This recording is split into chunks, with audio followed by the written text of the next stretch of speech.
ஆகமங்கள் எங்கே, அருசமயம் தான் எங்கே, யோகங்கள் எங்கே, உணர்வு எங்கே, பாகத்து அருள்வடிவும் தானுமாய் ஆண்டிலனேல் அந்த பெருவடிவை யார் அறிவார் பேசினார். எல்லாமே சுவாமி தான் செய்கின்றார் என்பது இந்த பாடலுடைய கருத்து. குருநாதராக வந்திருக்கக்கூடிய சுவாமி நமக்கு ஆகமம், சமயங்கள், வேதங்கள் எல்லாவற்றையும் கொடுத்திருக்கிறார் என்பது இந்த பாடலுடைய கருத்து. இதுக்கு நீண்ட பொருள் ஒன்றும் விளக்கம் செய்ய வேண்டியதில்லை, நேரடியாக அப்படியே பொருள் இருக்கு பாருங்க. ஆகமங்கள் எங்கே, இப்போ உண்மைவிளக்கத்தில் ஒரு பாட்டு நீங்கள் படிச்சிருப்பீங்க, ஆகமம் ஆரணங்கள் எல்லாமே ஐந்தெழுத்து, ஐந்தெழுத்தே ஆகமம், ஐந்தெழுத்தே அருமறை, ஐந்தெழுத்தே அண்ணல் திருவுருவு ஆனந்த தாண்டவமாம் அப்படின்னு சொல்லி ஒரு பாட்டு படிச்சிருக்கோம். திருவைந்தெழுத்து தான் சுவாமி தான் ஆகம வேத புராண சாஸ்திரங்களே கொடுத்திருக்கிறார். அவர் இறங்கி வந்து கொடுக்கலன்னா எதுவும் தெரியாது அப்படிங்கிறது உடைய கருத்து. இது சித்தியால் அற்புதமான ஒரு பாட்டில் சொல்லுவார். ஆரணம் ஆகமங்கள் அதால் உருவு கொண்டு காரணன் அருளான் ஆகில் கதிப்பவர் இல்லையாகும். நாரணர் முதலாய் உள்ள நரர் சுரர் நாகர்க்கெல்லாம் சீரணி குரு சந்தான செய்தியும் சென்றிடாவே அப்படின்னு ஒரு பாட்டு சித்தியார்ல இருக்கு. சிவருமான் உருவம் எடுத்து குருநாதராக இருந்து வேத ஆகம உபதேசங்களை செய்யவில்லைன்னா யாருக்கும் எந்த செய்தியுமே தெரியாது அப்படிங்கிறது கருத்து. அதே கருத்து அந்த பாடல் இருக்குது. ஆகமங்கள் எங்கே, அருசமயம் தான் எங்கே. இந்த இடத்துல அருசமயம் சொல்லப்படுது எது, அருசமயம் சொல்லப்படுது எது, அதல்ல. அருசமயம்னு நம்ம தொடக்கத்தை சொல்லியிருக்கோம். சாங்கியம், யோகம், ஞாபகம் தொடக்க வகுப்பில் நடத்திருப்பேன். 6 சமயங்கள்ல வேதத்தை முன்னிட்டு கொண்டிருக்கக்கூடிய 6 சமயங்கள் சாங்கியம், யோகம், நையாயிகம், மீமாம்சம், வேதாந்தம் அப்படின்னு சொல்லக்கூடியதாக இருக்கக்கூடிய 6 சமயங்கள். அப்படி இருக்கிற சமயங்கள், யோகங்கள் எங்கே, உணர்வு எங்கே, உயிர்களுக்கு உணர்வு எப்படி உண்டாகும், பாகத்து அருள் வடிவும் தானுமாயினர். அம்பாள் எப்படி சொல்றாரு பாருங்க, அருள் வடிவுனர். பாகத்து அருள் வடிவும் தானுமாய் ஆண்டிலனேல், அவன் வந்து இறங்கி கொடுக்கலன்னா அந்த பெருவடிவை யார் அறிவார் பேசு. பெருமானுடைய பெருமை தெரிந்துக்கணும். அப்போ பெருமானை தெரிந்து கொள்வதற்கு யார் தான் உபகாரமா இருக்காரு, பெருமானே தான் உபகாரமா இருக்கார். அவர் கொடுக்கலன்னா தெரிய போறது. அதாவது தானாக தந்ததென்று உந்தி பர, யாரும் கொடுக்க சொல்லாமலே அவர் நமக்கு உபகாரம் பண்ணியிருக்கார் என்பதை சொல்கிறார். பெருவடிவை யார் அறிவார் பேசு என்று சொல்கிறார். அவ்வளவுதான் பாட்டு. சாங்கியம், யோகம், நையாயிகம், வைசடிகம், மீமாம்சை, வேதாந்தம், அதான் அந்த 6 சமயம். அவ்வளவுதான். இந்த பாட்டில் வேற ஒன்றும் உற்பத்தி பொருள் இல்லை. எல்லாமே சுவாமி கொடுத்தார், தானாகவே கொடுத்தார், யாரும் சொல்லாமலே கொடுத்தார்.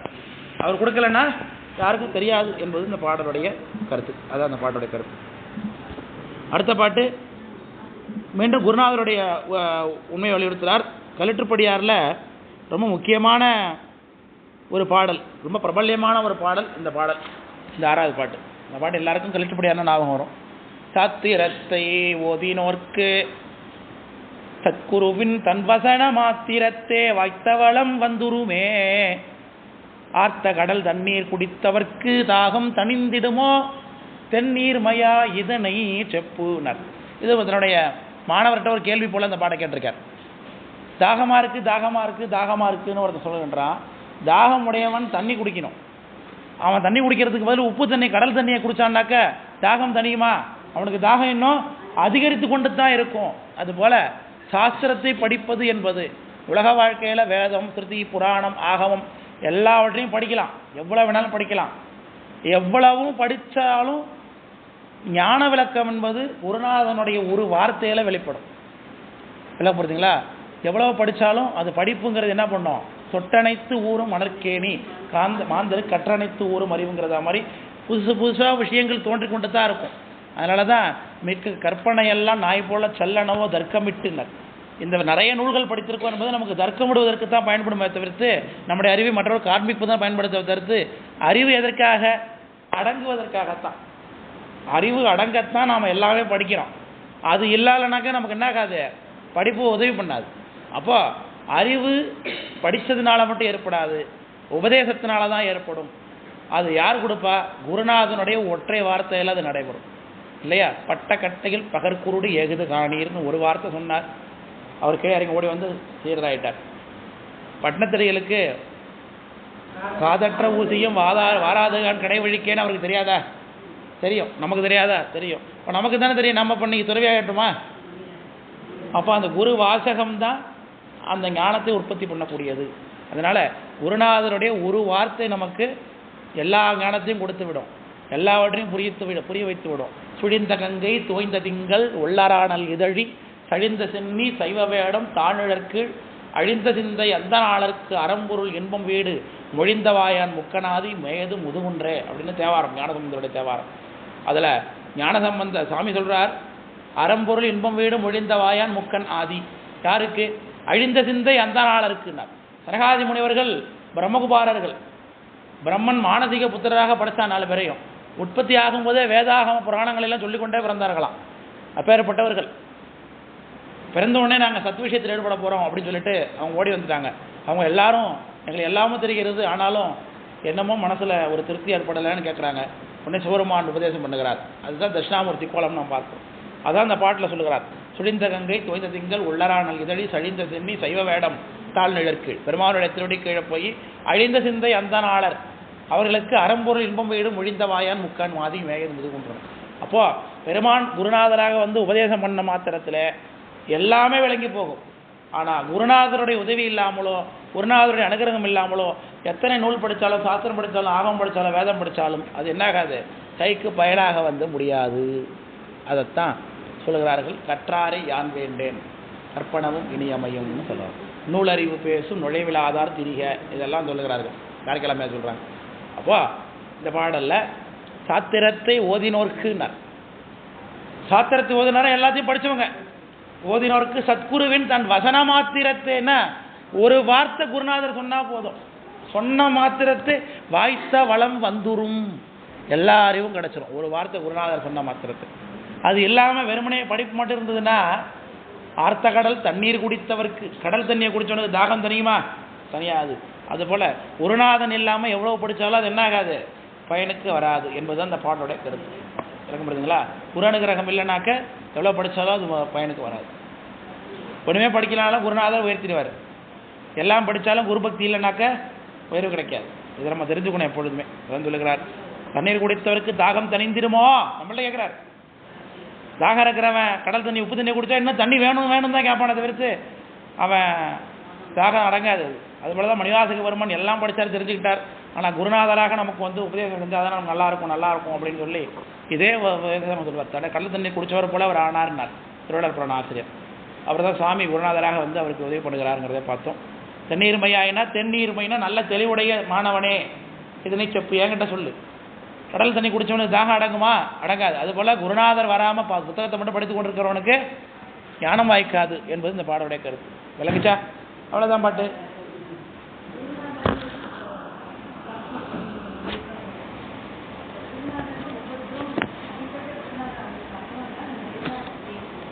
இப்போ சாஸ்திரம் படிக்கிறதுக்கு அப்படிங்கிறவங்களே ஒரு குருநாதர் இல்லாமல் சாஸ்திரம் படிக்க முடியாது. வித்யா குரு, இப்போ என்னை பொறுத்தளவுக்கு நீங்கள் ஆசிரியர் எது வித்யா குருன்னு என்ன சொல்லுவாங்க. ஆசிரியருங்கிற வித்யா குரு, வித்தையை சொல்லிக் கொடுக்கக்கூடியவர். அது என்ன வித்தை? படிப்புங்கிறது ஒரு வித்தை. ஆனால் இது ஞான விஷயம். இதை என்னை விளக்கிறதுக்கு உங்களை அனுப்பியிருக்காங்க. இப்போ இதை நான் யார்கிட்ட கற்றுக்கிட்டேன்? எனக்கு யார் குருநாதர்? அவங்க தான் உங்களுக்கு குருநாதர். இப்போ நான் அவங்களுடைய பிரதிநிதி, நான் அவங்களுக்கு, அவ்வளோதான். அப்போ உங்களுக்கு குருநாதர் அவங்க தான். இப்போ இந்த ஒவ்வொரு பாட்டையும் என்னுள்ளிருந்து உங்களுக்கு விளக்குறது யார்? என்னுடைய குருநாதன் தான். அப்போ அவங்க தான் உங்களுக்கு குருநாதர். அப்படி தான் நமக்கு உள்ள வேணும். இந்த இடத்துல குருநாதர் என்பது நம்முடைய உபதேச குருவைத்தான். உபதேச குரு ஞான அதான் உபதேச குரு தான். சாமி நேரடியாக வந்திருக்கார் அப்படின்னு இவங்கள தான் நம்ம நம்பணும். மணிவாசக பெருமானுக்கு போல திடீர்னு நேராக சாமி இறங்கி வந்து நின்றுட்டு இருப்பார் அப்படிங்கிற அளவுக்கு நம்மகிட்ட பக்குவம் இல்லை. அப்போ நம்ம மணிவாசக பெருமானம் தான் நமக்கு சாமி வருவார். இப்போ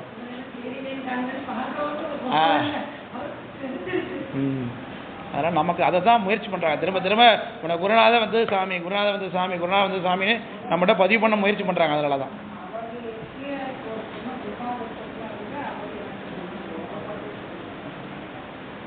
இந்த பாட்டு புரிஞ்சுதா? அடுத்த பாட்டு போகலாமா?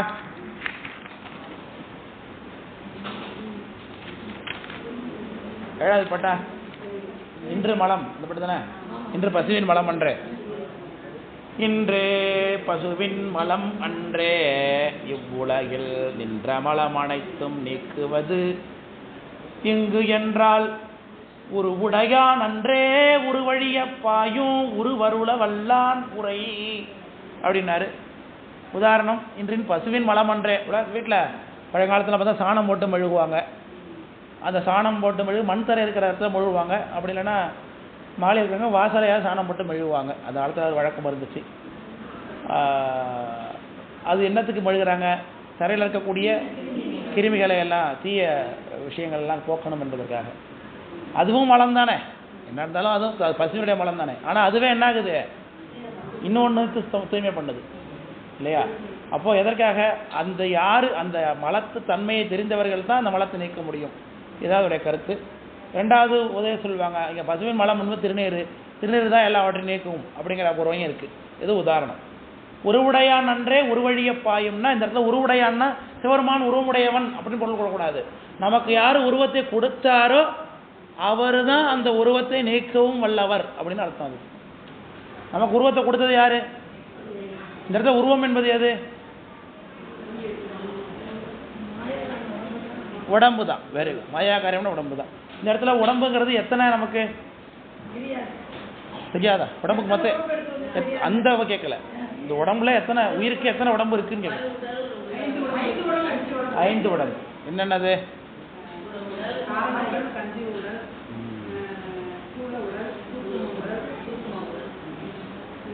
குணம், குண உடல், குண காரண சரீரம், கந்துக சரீரம், குணசரீரம், சூக்ம சரீரம், ஸ்தூல சரீரம்.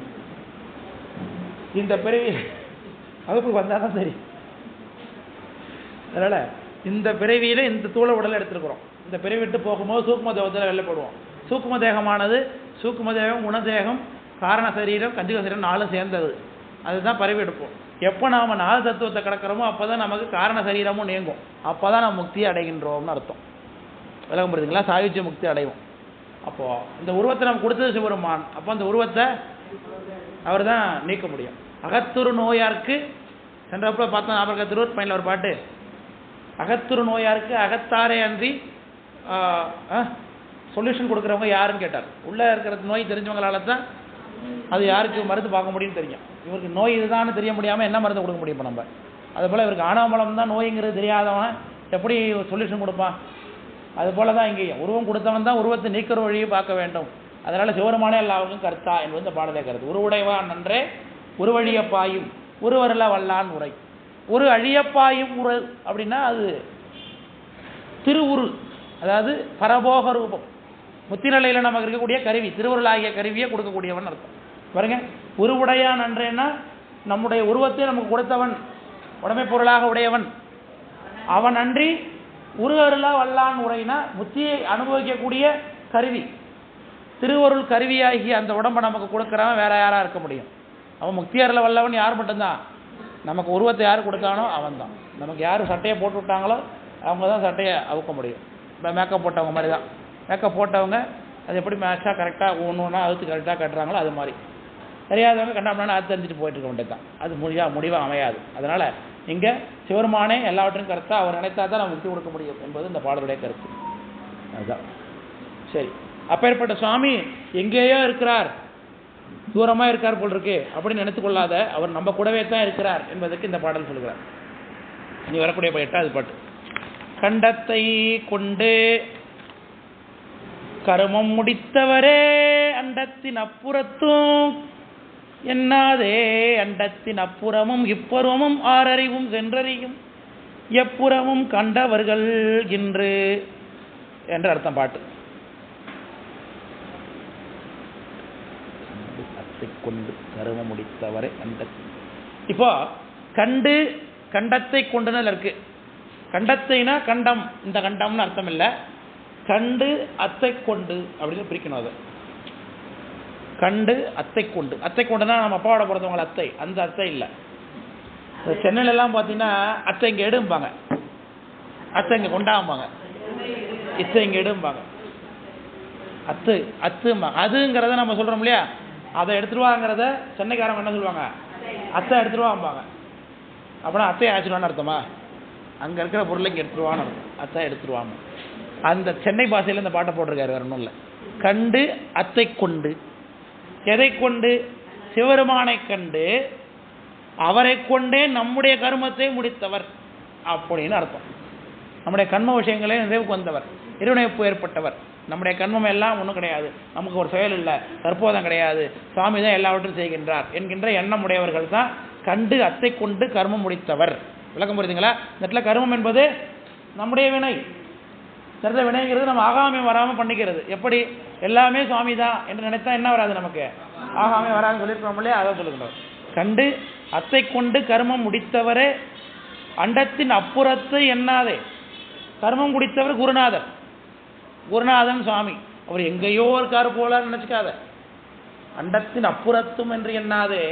அண்டத்தின் அப்புறம் இருந்தாலும் இப்புறமும் இங்கேயும் இருக்கார். அது சொரூப கோலம், தடஸ்த கோலம். அண்டத்தின் அப்புறமா இருக்கிறது சொரூப கோலம், இங்க நம்ம கூடவே இருக்கிறது தடஸ்த கோலம். குருநாதராக இருக்கிறவர் தான் பரசிவமாகவும் இருக்கிறார், அவர் தான் தடஸ்த கோலத்தை நம்ம கூடவும் இருக்காரு. இந்த பாடோடைய பொருள் அண்டத்தின் அப்புறமும் இப்புறமும் ஆறு அறிவும் சென்றறியும் எப்புறமும் கன்றவர். எல்லாருடைய அறிவிலும் இருந்து விளங்கி தோன்றக்கூடியவர் யாரு? சிவபெருமான். அவரே எப்புறமும் கண்டவர்கள் என்று எல்லா இடத்துலையும் எல்லாரும் பார்த்துருக்கிறாங்க அந்த பெருமானை. அப்ப பெருமான் எங்கும் இருக்கிறார். எங்க இருக்கக்கூடிய அகலமாய் ஆறும் அறிவறிது அப்பொருள் நல்லதுதான். எங்க இருக்கக்கூடிய சுவாமி தான் அப்புறமும் இருக்கிறார், இப்புறமும் இருக்கிறார், எல்லாருடைய அறிவிலும் இருக்கிறார். விளக்கம் போதுங்களா? அந்த பெருமானை கண்டு அவரை கொண்டு யார் தன்னுடைய கருமத்தை முடித்தவரோ அவரை தான் கண்டத்தை கொண்டு கருமம் முடித்தவர். விளக்கம் போதுங்களா? அவர் அண்டத்தின் அப்புறத்து என்று எண்ணாதே. அண்டத்தின் அப்புறத்தும் இப்புறத்தும் இங்கே இருக்கார், எங்கே இருக்கார், நம்ம கூடவே இருக்கார். குருநாதன் தான் சாமி, சாமி தான் சிவபெருமான். சிவபெருமான் தடஸ்த கோல சொரூப கோலத்தில் இருக்கார், தடஸ்த கோலத்தில் இருக்கார், எங்கே இருக்கிறார், எல்லாரோட அறிவில் இருக்காருங்கிறது பாட்டு. ஆமாம், இறங்குதா பாட்டு சொல்றது புரியுதா? வேகமா இருக்கா? சரி, அடுத்த பாட்டுக்கு போலாமா? சரி, அப்ப பக்கத்துல தானே இருக்காரு, ஏன் அவரை நம்ம புரிந்து கொள்ள முடியல? ஏன் அவர் நம்ம தரிசனமாக மாட்டார்? ஏன் தெரிய மாட்டார்? அவருடைய பெருமை அப்படி இருக்கு. நமக்கும் அந்த அளவுக்கு பக்குவம் இல்லை, தெரிந்து கொள்ளக்கூடிய அளவுக்கு பக்குவம் நமக்கும் இல்லை. ஏன்னா பார்த்தவங்க எல்லாம் பார்த்தேன்னு சொன்னாங்க, ஆனா அந்த பார்த்தது உண்மையான முழுமையான பார்வையா இல்லை. அப்புறம் சாமி பார்த்தார், தரிசனம் பண்ணார், அவருடைய அனுபவம் அவருக்குத்தான். அவர் சாமி இருக்கார், நீங்க அனுபவிக்கலான்னு சொல்லாத தவிர்த்து தன்னுடைய அனுபவம் என்னங்கிறத நம்மகிட்ட கடத்த முடியுமா? முடியாது. அதனாலதான் சேக்காடு சாமி இவர் இங்கேருந்து கைலாயம் போனதெல்லாம் பாடுறாரு. கைலாயம் போட்டாங்க, திரும்பி வந்து பார்க்குறார். திருவையாறில் வந்து சாமி பார்க்கறத பார்க்குறார். எப்படி வெள்ளி வெற்பின் மேல் மரகத கொடியுடன் தெல்லு பேருணர்வின் அப்படின்னு எல்லாம் சொல்லுகிறார். அப்புறம் அப்பர் சாமி என்ன சார் அனுபவம்னா, அண்ணலாருக்கு அங்கு நிகழ்ந்தது ஆறுரைக்க வல்லார்ன்றார். எல்லாம் சொன்னவர் அப்பர் சாமியோட அனுபவம் என்னங்கிறத சொல்ல முடியல இல்லையா? அந்த அனுபவங்கிறது யாராலும் சொல்ல முடியாது. ஆமாம், அப்போ ஒவ்வொருத்தவங்களுடைய அனுபவம் ஒவ்வொரு மாதிரி இருக்கும், ஒவ்வொருத்தவங்களுக்கும் ஒரு மாதிரி இருக்கும் அப்படிங்கிற சொல்லக்கூடிய இந்த பாடல். அம்மையாரே கரைக்காலமேர் என்ன சொல்றாங்க? அன்றும் திருவுருவம் காணாதே ஆட்பட்டேன், இன்றும் திருவுருவம் காண்கிறேன், என்றும் தான் நும்பிரான் உருவம் என்பார்கட்கு என்னுரைக்கேன் அப்படின்னு கேட்குறாங்க அம்மையார். உன்னை முதல்ல பார்க்கவும் திருவுருவம் பார்க்காமலே ஆட்பட்டேன், இப்போவும் உன்னுடைய திருவுருவத்தை பார்க்கலங்கிறாங்க. ஆனால் பார்க்கலையா? பார்த்தாங்க, ஆனால் அதுதான் முழுமையான வடிவம்னு சொல்ல முடியாது. என்றும் திருவுருவம் காண்கிறேன், என்றும் தான் நும்பிரான் உருவம் என்பார்கட்கு என்னுரைக்கேன். என்ன சொல்றதுன்னு கேட்டாங்க அம்மையார். அதே கருத்துடைய பாட்டு. அன்று முதல் ஆரேனோ ஆளாய் உடனாகி சென்றவர்க்கும் இன்னதென சென்றதில்லை, இன்றிதினை எவ்வாறு இருந்ததென்று எவ்வண்ணம் சொல்லுகேன், அவ்வாறு இருந்தது அது. எப்படி இருந்ததா? எப்படி இருந்தது அது? அவ்வாறு இருந்தது அது. அது எவ்வாறுங்கிறத நம்ம தான் பார்த்து தெரிஞ்சுக்கிறோம். அல்வா சாப்பிட்டேன், எப்படி இருந்தது? இனிப்பா இருந்தது. லட்டு சாப்பிட்டேன், எப்படி இருந்தது? இனிப்பா இருந்தது. ஜாங்கிரி சாப்பிட்டேன், இனிப்பா இருந்தது. ஜீனி சாப்பிட்டேன், இனிப்பா இருந்தது. சக்கரை சாப்பிட்டேன், இனிப்பா இருந்தது. வெள்ளம் சாப்பிட்டேன், இனிப்பா இருந்தது. எல்லாமே இனிப்பு தான், ஆனால் எல்லா இனிப்பும் ஒண்ணா? அது சொல்ல முடியுமா? அவங்க தான் அதை அனுபவிச்சு பார்க்கணும். நாம் இனிப்பா இருக்குன்னு சொல்லலாம், இனிப்பு இப்படி இருக்குங்கிற சொல்ல முடியுமா? சொல்ல முடியாது. அதனால அது எப்படி இருந்தது? அது அப்படி இருந்ததுன்ட்டார், அவ்வளவுதான். எவ்வாறு இருந்தது அவ்வாறு இருந்தது அது. அதுங்கிறது இந்த இடத்துல சிவத்து பெருமாள் சிவபெருமான குறிக்குது. தத் அப்படின்னு அர்த்தம். அதுக்கு வேதம் தத் பரம் அப்படிங்கும். தத் பரம் அப்படிங்கும். பரம்னா மேலானது, தத்துனா அது மேலானது. சித்தியாரில் இது கன்றிப்படியாரில் பின்னாடி ஒரு பாட்டு படிப்பீங்க, அது இது என்றும் அது நானானேன் என்றும் அப்படின்னு ஒரு பாட்டு இருக்கும். வேதத்தில் அந்த பிரம்மத்தை அது தத்வம் மசி அப்படின்லாம் சொல்லுவாங்க. தத் தம் அது அதுவாக நான் இருக்கின்றேன் அப்படின்னு அர்த்தம். அப்படிலாம் சொல்றேன், அதெல்லாம் சொல்றாங்க இல்லையா, அதுன்னு சொல்லப்படுது பிரம்மம். இந்த பிரம்மம்னு நாம யாரை சொல்லுகின்றோம்? சிவபெருமான சொல்லுகின்றோம். அப்போ அந்த அது எப்படி இருந்தது? அவ்வாறு இருந்தது அப்படின்னு ஒரு பிடிச்சிட்டார். ஏன் பிடிச்சார்? ஏன்னா அதோடைய தன்மையை அனுபவித்தவருக்கு தான் தெரியும். அன்று முதல் ஆரேனும், இப்போ நான் புதுசு கிடையாதுன்ட்டார். இந்த பாட்டை பாடுறாரு கடவுர் உய்ய வந்து தேவை. அவர் சொல்றாரு, நான் தான் முதல்ல பார்த்து நினைக்காதீங்க, எனக்கு முன்னாடி பல பேர் இருக்காங்க பெரியவங்கெல்லாம், அவங்களுக்குமே இதே கதி தான். அன்று முதல் ஆரேனும் ஆளாய் உடனாகினார். இப்போ அவரை பார்க்குற அனுபவப்படுறதுக்கு 2 கண்டிஷன், ஆளாகணும் உடனாகணும். அதுவே நம்மள்கிட்ட முடியாதுங்கும் போது எப்படி முதல்ல தரிசனம் பண்ணுறது? ஆளாகுதல் என்பது என்ன? அவருடைய அடியவருக்கு ஆளாகுது. ஆளாகார் ஆளானாரை அடைந்து உய்யார். கள்ளதன் சம்பந்தப்பட்ட மீளா ஆட்செய்து மெய்மையோ நிற்கில்லார் தோளாத சுரையோ தொழும்பர் தேவி வாழாமாய் வாழா மாய்ந்து மண்ணா கழிவாரேன்னார் பிரசாமி. அப்படி சொல்லலாம். ஓ, அன்று முதல் ஆரேனும் ஆளாய் உடனாகி சென்றவருக்கு முன்னதான சென்றவர்னா உடனாகி சென்றவர்னா முத்திக்கு போயிட்டாங்கன்னு அர்த்தம். பெருமானோட திருவடியிலே இருக்காங்க. இன்னதென சென்றதில்லை, இன்று இதனை எவ்வாறு இருந்தது என்று எவ்வண்ணம் சொல்லுகிறேன். இப்படி சொல்ல முடியும்? சொல்லுங்க. அப்பர் சாமி சொல்றாங்கல்ல, இவ்வண்ணன் இத்தன்மை இப்படியன் என்று எழுதி காட்டவனாதே அப்படின்னு அப்பர் சாமி. பூவன கிழவனாரே புலியுரி அதலனாரே ஏவன சிலையினாரே ஏவரே எழுத வல்லார் அப்படின்னார். யார் இருக்கு? எம்மானைன்னு சொல்லுவாங்க. அதனால பெருமாளுடைய தன்மையை அனுபவிச்சதான் தெரியும், அவ்வாறு இருந்தது அது அப்படின்ட்டார். அவ்வளோதான் பாட்டு, வேற என்ன இருக்கு அதில்? விளங்கிச்சு இல்லையா? அடுத்த பாட்டு போலாமா? 10வது பாட்டு. பரவாயில்லையே, 10 1%. 100ல் 10 பாட்டுங்கிறது எத்தனை? 10%? 1%? 1%. 100ல் 10%.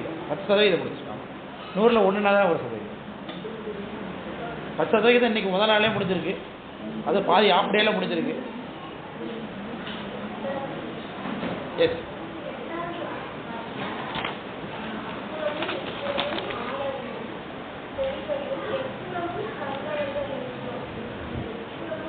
எங்கும் இருக்காரு. அப்புறமும் இப்புறமும் இருக்காரு. ஆறறிவு சென்றது எப்புறம்னு எல்லாருடைய அறிவு எங்கெங்கெல்லாம் போதோ அத்தனை இடத்துலையும் இருக்கார். சாமியே இருக்காருன்னு. எப்புறமும் கண்டவர்கள் என்ற எல்லா இடத்துலையும் அவரே இருக்கார். அதை கண்டவர்கள் தான் இன்று இருக்கிறாங்கன்னு அர்த்தம். அப்புறம் எப்புறம் எப்புறம்னு வார்த்தைக்காக போடுறது. எல்லா இடத்துலையும் சாமி இருக்கார். இந்த இடத்துல அப்புறம் அப்படிங்கிறது சொரூப நிலை, வேறே ஊர். இப்புறங்கிறது தடஸ்த நிலை. எப்புறங்கிறது உலகத்தில் எங்கும் கலந்துருக்காரு. விளங்குச்சா? போலாமா? நம்ம கண்டவர்கள் என்று எல்லா பக்கத்துலையும் அவரை பார்க்கலாம். சாமி எங்கேயோ ஒரு இடத்துல தான் இருக்காருன்னு அர்த்தம் இல்லை, எங்கே இருக்காரு. பிரகலாதன் சொன்னான் இல்லையா, ஹரி எங்க இருக்கார்? எங்க இருக்கிறான் ஹரி, எங்க இருக்கிறான் பாட்டு கேட்டிருக்கீங்களா? எங்கும் இருப்பான் தூணில் எங்கும் இருப்பான் அப்படின்னு சொன்னானா பிரகலாதன்.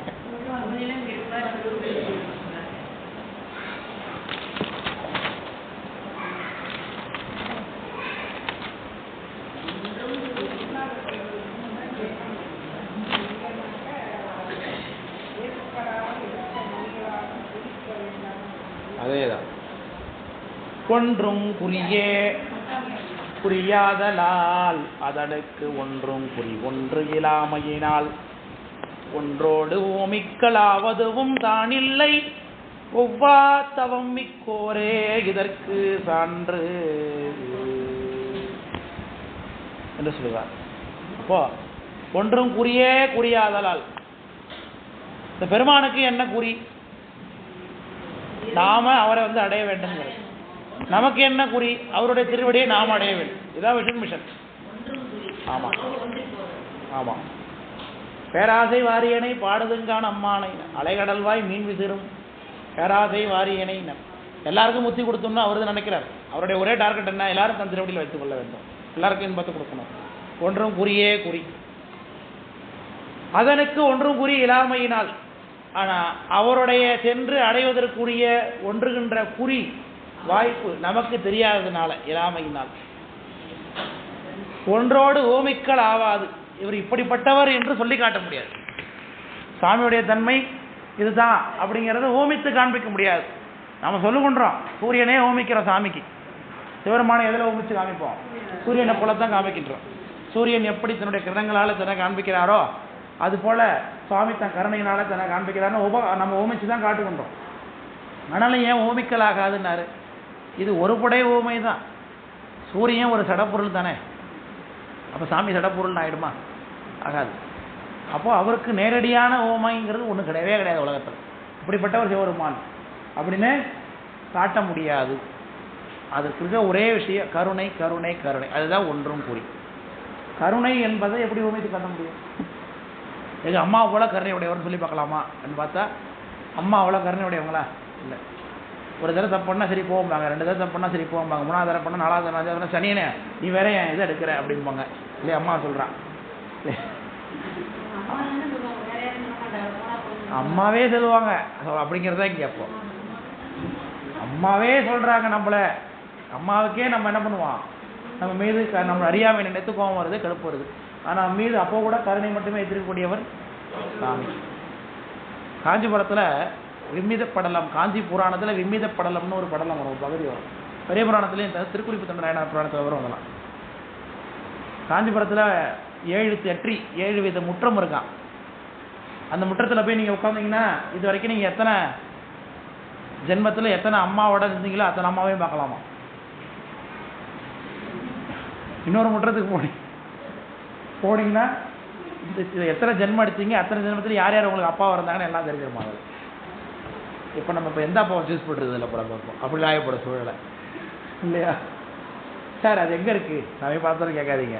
அது கலியுகத்தில் தவமுடையவர்களுக்கு தான் வெளிப்படுன்னு சொல்லுது புராணம்.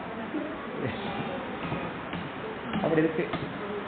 அதனால் எவ்வளோ பிறவி எடுத்துருக்குறோம், எவ்வளோ பேர் நமக்கு எவ்வளோ பேரை தாண்டி வந்திருக்கிறோம்.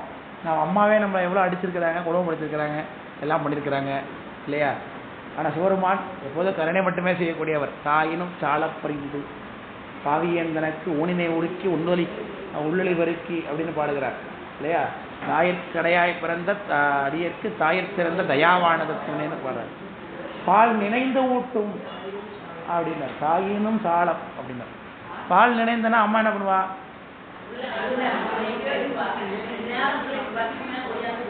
அப்படிங்கிறது நம்ம சொல்கிறாங்க. அதுக்கு இன்னும் நவீனமான ஒரு என்ன சொல்கிறாங்க, இவனை இப்போ நம்ம நல்லா வளர்த்தணும், நாளைக்கு நமக்கு கஞ்சி ஊற்றுவானே பிள்ளை அப்படின்னு நினைத்து பால் கொடுக்குறாங்களாம். அம்மா இல்லையா? அம்மா தானே. ஆனால் மனுஷன் எதிர்பார்த்து தானே கொடுக்குறான். ஆடு மாடு எல்லாம் எதிர்பார்த்து கொடுக்கலதான் நிச்சயமா. அது வளர்ந்த உடனே ஆடு மாடை வெட்டி விட்டுருவான். ஆனால் மனுஷன் அது மாதிரி வெட்டியா விடுறான் இல்லைல்லையே, விரட்டி விடுமே. ஆடு முட்டும், மாடு முட்டும், கோழி கொத்தி கொத்தி விரட்டி அடிக்கும், எல்லாமே. ஆனால் மனுஷன் மட்டும் தாய் மனித பெண்கள் மட்டும் என்ன பண்ணுவாங்க? இழுத்து இழுத்து பிடிச்சிப்பாங்க. என் ரத்தத்தை பாலாக முடிச்சோட கொடுத்து வளர்த்தனே, இப்படி முன்னாடி வச்சு கேட்டுட்டு என்ன படுத்துறதுக்கு தானா அப்படின்னு சொல்கிறாங்கல்ல.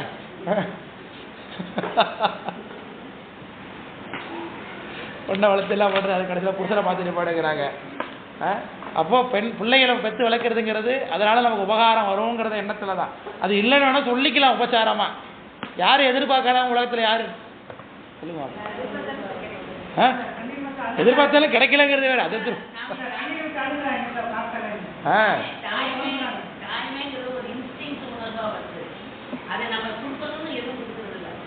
அது சரிதாம்மா, இல்லைன்னா சொல்ல, அது உண்மைதான். ஆனால் மனுஷன் அது மட்டும்தான் வச்சு தான் பண்ணுறானா? பலனை எதிர்பார்க்கவே இல்லையா பிள்ளைகிட்ட? பிள்ளை நல்லா வளர்த்தா நம்மளை பார்த்துப்பாங்கிற எண்ணம் இருக்கவே இருக்காதா? அப்புறம் அதை தானே சொல்கிறாங்க. ஆனால் அந்த இணர்வு ஆட்டுக்கோ மாட்டுக்கோ இல்லையே, விரட்டிடும். அவ்வளோதான். உன்னை கடவுள் எனக்கு கொடுத்த பீரியடு முடிஞ்சிருச்சு அப்படின்னு அது போற்றி பகருடையில் அற்புதமான ஒரு பாட்டில் சொல்கிறார். சிந்தை முருக முளை உருகும் தீஞ்சு வைப்பால் அப்படின்னு. அம்மாவோட தாய்ப்பாசத்தை கடவுள் எல்லாரோட கூடவும் இருக்க முடியாது இல்லையா? அதனால் அம்மா என்கின்றவளை நம்ம கூட வச்சிருக்கார் சாமி அப்படிங்கிறது அற்புதமாக ஒரு இடத்துல சொல்லுவார்.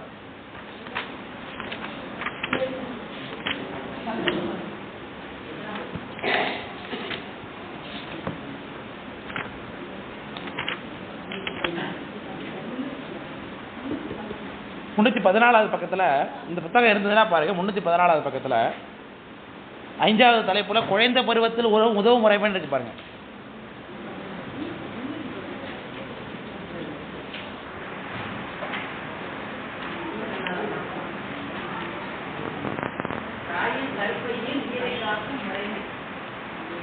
ஆமா, அதில் அதுக்கு கீழே உள்ள வரி குழந்தை பருவத்தில் உதவும் முறைமை.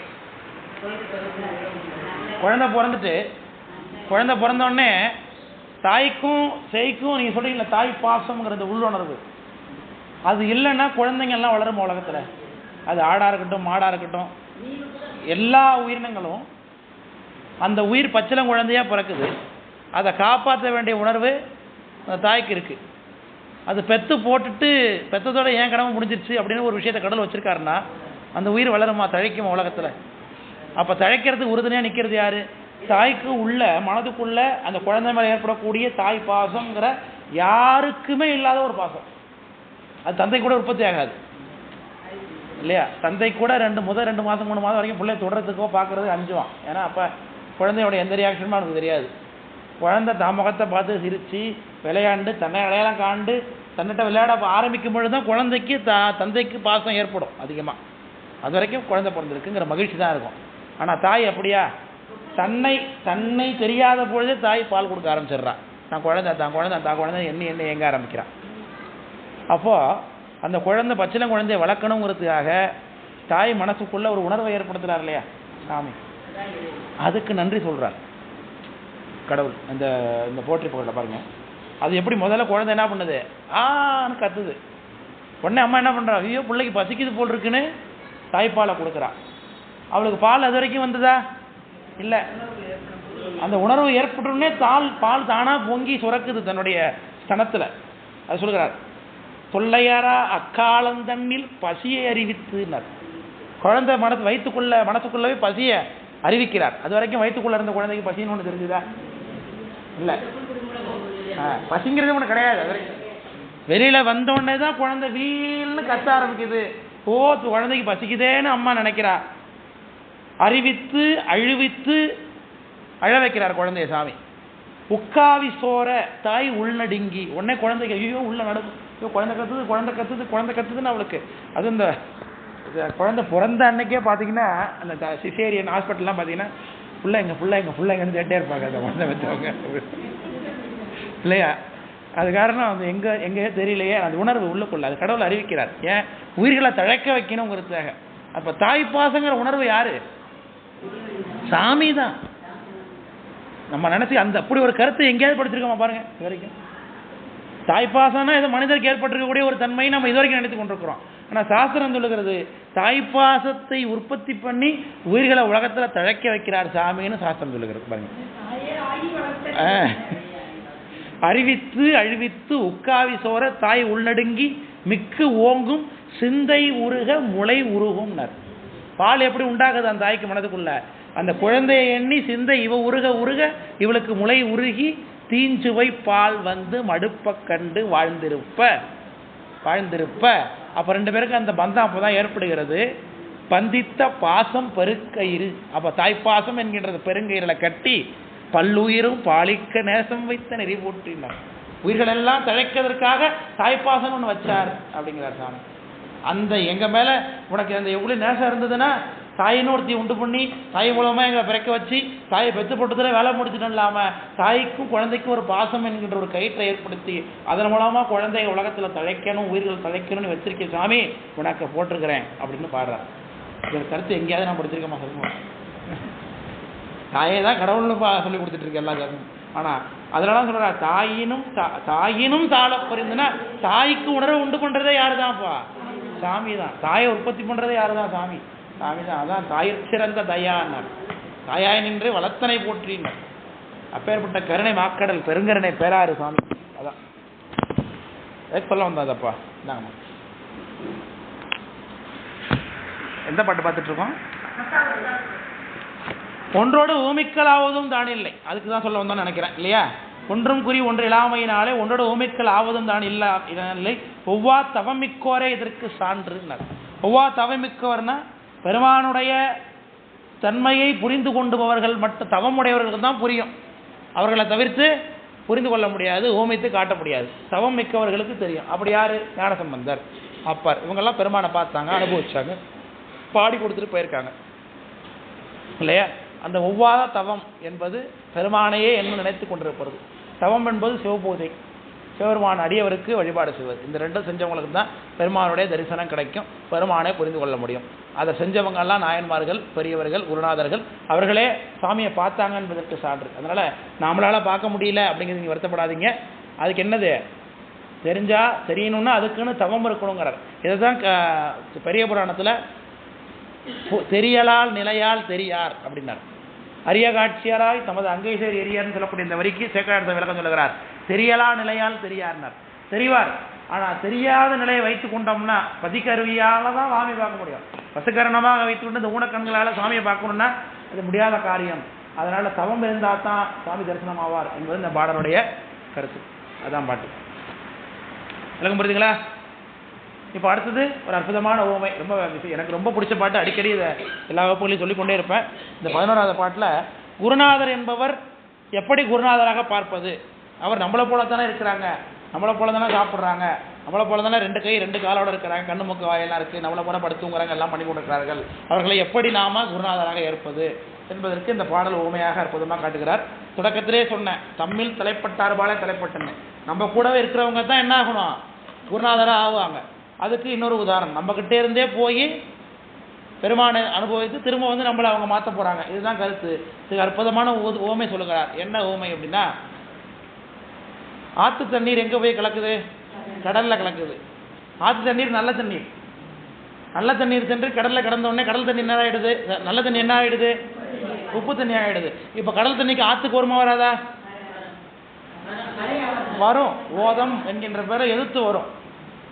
இது அற்புதமான ஒரு காட்சி பெரிய புராணத்தில் வரும். ஞானசம்பந்தர் கொள்ளிடத்தை தாண்டார். சிதம்பரம் போகும்போது முதல் சிதம்பரத்துலேருந்து சீர்காழியிலேருந்து சிதம்பரம் போகிறார். அப்போ அதோட எழுதி வச்சிருப்பேன்னு நினைக்கிறேன்.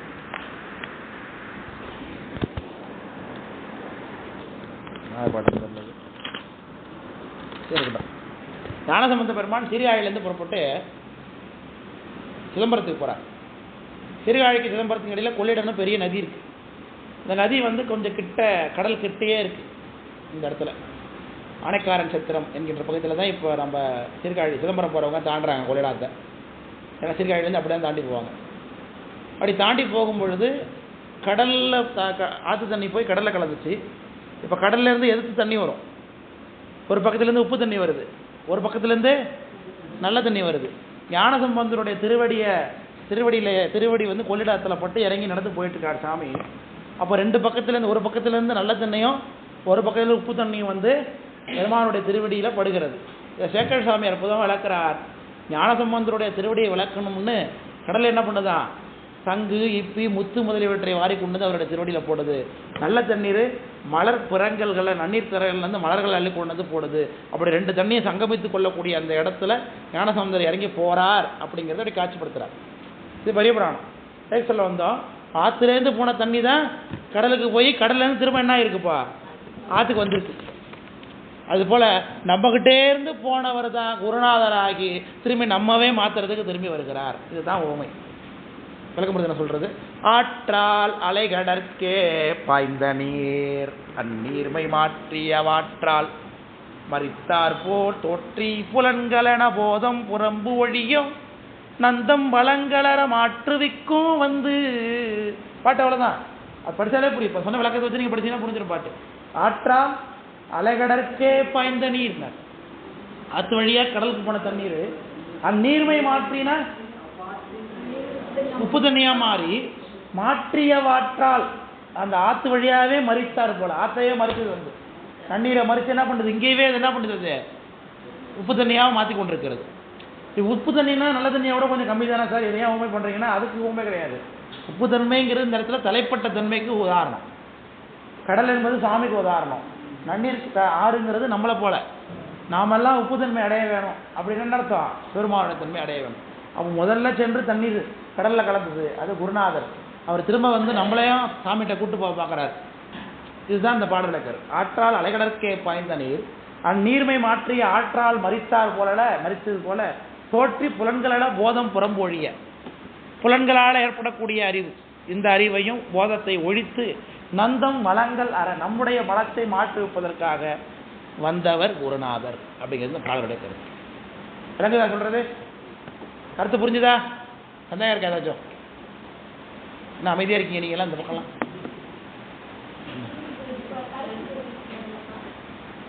பாட்டு திரும்ப சொல்லணுமா? ஆத்து நீர் நாம, கடல் நீர் சாமி.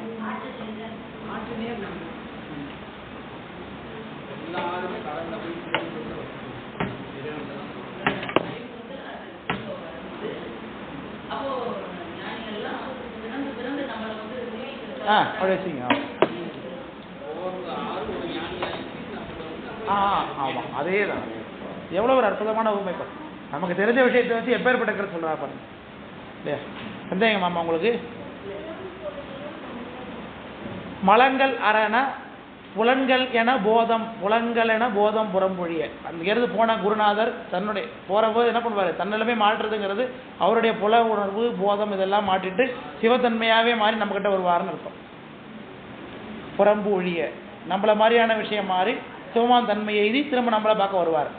குருநாதருடைய தன்மையை மலங்கள் நம்முடைய மலத்தை மாற்ற, மலங்கள் அற நம்ம மலத்தை அறக்க மாற்றுவிக்கும், நம்மளையும் வந்து மாற்றுவார், உப்பு தண்ணியா மாற்றுவார். புரிஞ்சுதா? சந்தேகம் இருக்கா? போலாம் அடுத்தப்பட்டு.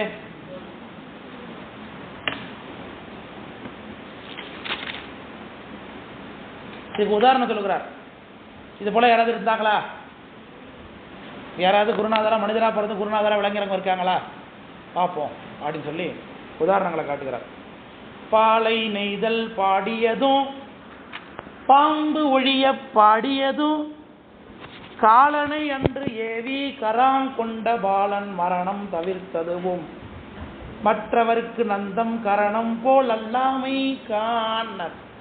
பாலை நெய்தல் பாடினது யார்? திருஞான சம்பந்தர். வேற இது ஞானசம்பந்தர் செய்த பல அற்புதங்கள்ல கலிற்றுப்படியாரிலையும் நம்பியாண்டார் நம்பி 11ஆம் தலைமுறையில் மட்டும் சொல்லக்கூடிய ஒரு அற்புதம். இது சேக்கரார் சாமி எங்கேயுமே சொல்லவில்லை. இது திருநனிப்பள்ளியில் நடந்ததாக சொல்லுகிறார்கள். திருநனிப்பள்ளிங்கிறது புஞ்சை என்கின்ற கஷேத்திரம். எங்கள் மயிலாடுதுறை பக்கத்தில் சமணார கோயிலுக்கு பக்கத்தில் புஞ்சை என்கின்ற ஊர் இருக்குது. நனிப்பள்ளின்னு பெறுது. புஞ்சைகள் காலை மாலை தொடர்ச்சி மறந்திராத அஞ்செழுத்துவதினாலும் மலரை கண்பதாகும் வந்தனை பால் சொராக்கி வழக்கில் அமனது இந்த நஞ்சு அமுதாக்கு வச்ச நனிவள்ளி அடிகிறாரேன்னு பாடுறார். காரைகள் ஊகை முல்லை களவாக ஈகை அப்படின்னு ஞானசம்பந்தருடைய தேவாரம். ஞானசம்பந்தருடைய தாயார் பிறந்த கஷேத்திரம் அது நனிப்பள்ளிங்கிறது. பகவதி அம்மைன்னு சொல்கிறோம் இல்லையா? ஞானசம்பந்தருடைய தாய் பேர் என்ன? பகவதி அம்மையார். அப்பா பேர் சிவபாத ஹிருதயர்னு பேர். அந்த அம்மையார் பிறந்த ஊர் இந்த நனிப்பள்ளி. அதனால் நம்ம ஊரில் பிறந்த பொண்ணோட பிள்ளைக்கு ஏதோ ஞானம் கிடைச்சிருக்கா, ஞானசம்பந்தர்னு பேர் வாங்கியிருக்காராம், அவரவே பார்த்துட்டு வரும் வாங்கன்னு சொல்லி இங்கேருந்து அந்தரர்கள்லாம் புறப்பட்டு போய் சிறுகாழியில் பார்க்குறாங்க. அவரை ஞானசம்பந்தரை பார்த்துட்டு நம்ம ஊரில் நட்டுணையப்பர்னு சாமி இருக்கார், நீங்கள் வந்து தரிசனம் பண்ணணும்னு கூப்பிட்றாங்க. அப்போ அவருக்கு 3 வயசு தான் ஞானசம்பந்தர். இன்னும் பல்லாக்கெல்லாம் வாங்கலை. அப்போ தான் ஞானம் அடைந்து ஒரு வாரம் 10 நாள்னு வச்சுக்க வேண்டியதான் ஞானப்பால் குடிச்சு. அப்போ அவங்க அப்பா தோளில் தூக்கிக்கிட்டார். தோளில் தூக்கி கொண்டு சிறுகாழியிலேருந்து புஞ்சையை நோக்கி நடந்து வராங்க, நனிப்பள்ளியை நோக்கி நடந்து வராங்க. அப்போ நனிப்பள்ளியை தூரத்துலேருந்து பார்க்குறாரு ஞானசம்பந்த பெருமானார். ரொம்ப ஒசக்க சோலைகள் தெரிகிறது. அதை பார்த்து வான் அணையும் மலர்ச்சோலை தோன்றுவது எப்படின்னு கேட்குறார். ஏதோ தெரிகிறதே வானத்திலே முட்டக்கூடிய மலர்ச்சோலை, அது என்ன ஊர்னு கேட்டார். அதுதான் நனிப்பள்ளி அப்படின்னு இங்கே எல்லாம் சொன்னாங்க.